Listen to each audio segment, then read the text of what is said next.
Ya, ni mobil ni track wall tayar dia sekitar 225, track wall dia punya width dia sekitar 225, track wall tayar sekitar 40 gitu kan. 40 dia punya thickness, level of thickness gitu kan.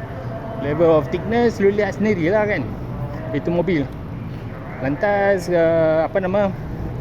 Lu mau jack ke? Ini 2.0 enggak susah banget lah mau jack. Aku malas lah mau layan 2.0. 2.0 ni level budak-budak sekolah tau. Enggak sesuai banget lah kan. Kalau lu terror lu buka sendiri lah. Lu pakai lah itu top opener kan. Tu top opener tu 3 feet tu, lu pakai je lah kan. Mana mau dapat itu 3 feetnya top opener, lu carilah sendiri. Gua malah mau layan kan. Lepas tu itu bolt tu sekitar 19 ke 19 bolt gitu kan. Lu tak payahlah menyusahkan apa itu workshop di sini kan. Lu buka je lah pakai apa nama, pakai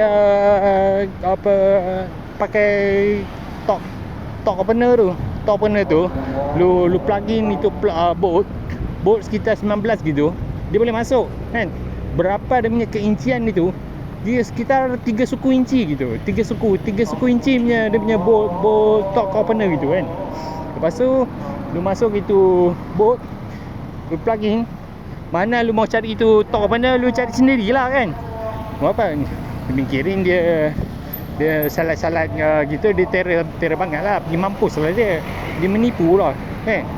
Aku tahu dia menipu kan. Celaka punya orang kan. Nanti dia mikirin dia level kanak-kanak kan.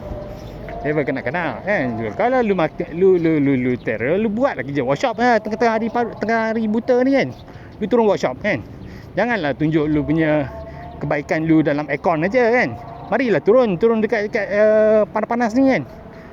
Memang sesuai banget lah kan. Aku tahu dekat sini, area sini ramai yang menipu kan. Kelentong banget. Yang mamanya tak boleh pakai kan. Mamanya mengelentong kan. Itu ibu timah pun tak boleh pakai kan. Aku tahu ceritanya kan. Saja buat bodoh kan. Celaka punya family kan. Tak boleh pakai punya kan. Jaga. Tahu aku nak ajarin ni orang.